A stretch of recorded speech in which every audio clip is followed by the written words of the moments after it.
دا خبره کوم چې الحمدلله د اسلامي امارت پر راتګ سره د تداسي او بهترین نظام راغلی چې په هغو کې یو بهترین امن ده، په هغو کې انسان د انسان په نظر باندې کتل دي. او بله خبره چې اخلاقي فساد ده. ملګرو تاسو خو ټول یې کابل اوسېدونکي یاست، شما از کابل هستئ؟ ګورئ په دې کابل کې چې کومه فحشا وله، په دې کابل کې چې کوم منکرات ول تاسو په سترګو باندې لیدلي دي. تاسو ما ته جواب راکړئ په دې کابل کې به د فحشا کچه څومره اندازه وله؟ تو جواب راکړه چې دور بود ده اشتغل شيء حتى 40 مرکز فحشا رسمي بود که د جوازای دولتی بودن بود. دا وګوره دی وایي چې څلوېښت مرکزه د فحشا او د منکر رندیخانې هغه په دغه دسترشي د رسمي ولې چې جواز یې هم له حکومته درلوده. تاسو بې خبرې یاست که نه یاست بې خبرې؟ ګورئ دغه فحشا چې هغه زموږ ستاسو وطن راته خرابول، زموږ ستاسو عقل یې خرابول، زموږ ستاسو انانیت یې خرابول، زموږ ستاسو پښتنواله یې خرابول، زموږ ستاسو په عزت باندې تېری پکې ول، دا د اسلامي امارت په راتګ سره الحمدلله ټول ختم شول که نه شول؟ د دې نظام نه باید موږ تاسو راضي شو. د دې نظام باید استحکام وکړو، د دې نظام تر شا ودرېږو. تاسو د نظام نه راضي یاست که نه یاست راضي؟ د نظام تر شا ولاړ یاست که نه یاست؟ الحمدلله چې الله تعالی جل جلاله داسې یو نظام راکړی ده چې د هغو په سر کې چې رهبري کوي شیخ الحدیث، شیخ القرآن، فقیه الامت، طریقت پیر، داسې یو څوک هغه لرو چې هغه زموږ ستاسو بې کنټرولي ته نه پرېږدي، هغه موږ تاسو فحشا ته نه پرېږدي، هغه موږ تاسو منکر ته نه پرېږدي، هغه موږ تاسو غلا ته نه پرېږدي. هغه په دې وطن کې بې امني نه غواړي، هغه په دې وطن کې اقتصاد راته قوي کوي. تاسو وګورئ د اقتصاد په بخش کې چې دلته کوم خدمت روان ده تاسو یې په سترګو باندې نه وینئ. تاسو جواب راکړئ د اقتصاد په بخش کې چې اسلامي امارت کوم خدمت کړی ده، یو بهترین خدمت، یو مثال ذکر کړئ. کدام است برادر تو بگو کدام است؟ اول پروژه و پیشرفت سرکار در کابل بود. ګورئ ملګرو د افغانستان اسلامي امارت چې کله راغلی ده او دلته د افغانانو ورته امید ده چې دا به موږ ته اقتصاد برابر کړي. یو بهترینه پروژه د قشتېبې کانال ده، تقریبا چې نړیوال حیثیت لري. افغانستان به له سیالانو سره سیال کړي. که چېرته دا پروژه کامیابه شوه تاسو دعا کوئ چې الله یې کامیابه کړي. امین. انشاءالله تعالی افغانستان به زموږ ستاسو ګاونډیانو ته صادرات هغه واردېږي. داسې یو نظام چې هغه زموږ ستاسو اقتصاد راقوي کوي، داسې یو نظام چې سړکونه راته جوړوي، داسې یو نظام چې فحشا او منکر ختموي، داسې یو نظام چې په قرآن راته فیصلې کوي، داسې یو نظام چې په فقه حنفي راته فیصلې کوي. ستاسو خوښ ده او که نه ده خوښ؟ الحمدلله چې داسې یو نظام لرو، الحمدلله چې داسې یوه خلق لره باندې راوستل. هغه د تور دور او د تور تم دور هغه ختم شول، هغه صحنه ختمه شوله چې دلته به د افغانستان کې د مسلمانانو ژوند په امن باندې نه ول. هغه صحنه ختمه شوله چې یو څوک به بېګا بېده کېدل او ویل به چې یا الله د نن شپه کې خو ما باندې څه پېښ شي، ایا سهار ته به زه ژوندی یم او که به زه مړ یم. هغه دور ختم شول چې شپه به راکړله انسانان به حیران ول چې یا الله د چا په کور باندې به چاپل لګي. ایا په دې افغانستان کې دغه امریکایانو د افغانانو په کورونو کې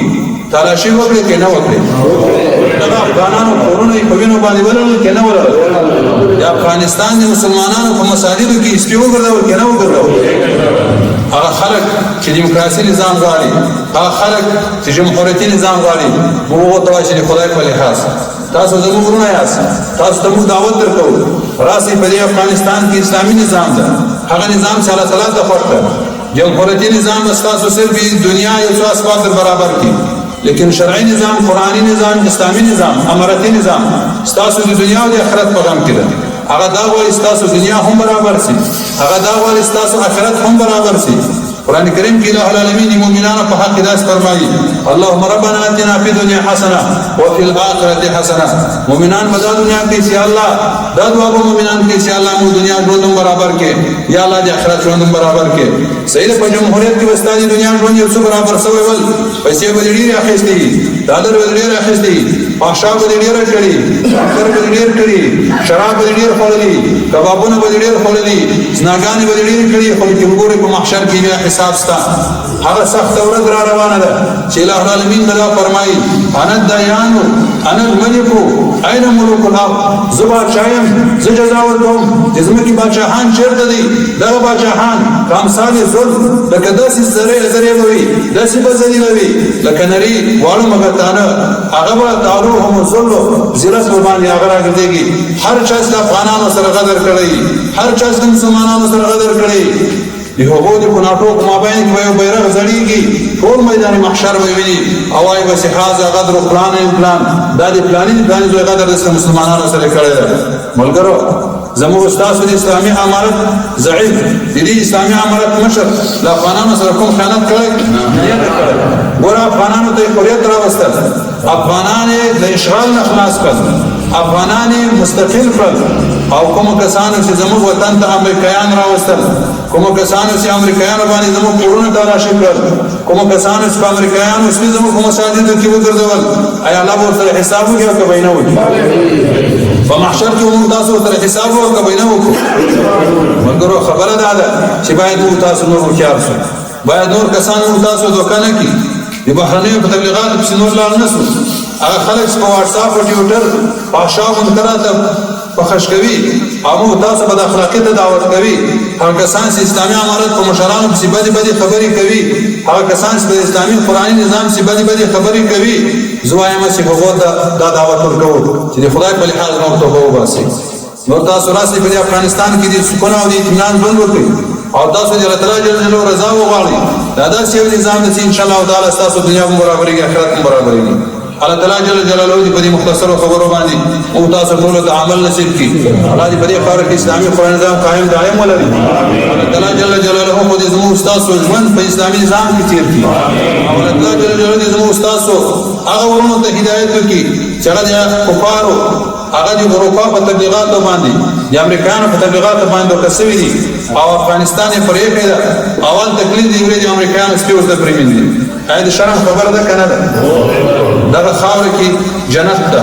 په دغه خاور کې امن ده په دغه خاور کې اقتصاد ده الله جل جلاله دې موږ تاسو د خپل وطن نه نشړي الله دې موږ تاسو په خپل وطن کې سکون او اطمینان نصیب کړي وصلی الله علی خیر خلقه محمد امید موضوع خو پرای کنه و قرآن شیخ راځي سنت وکي سنت کوي د دا اسلامي لخر جلال دی سپیڅلی امت تورا دا او ډال دی دلویدلی بارم بیرتا اعاده دا ازادی دا خپلواکي دا استقلال دی د شهید دا پاکو وینو نتیجه ده د غازی د لیوانی عشق کمال دی د نصرت د ملائکو په ډولۍ کې مروړی د طالب د اسمان دی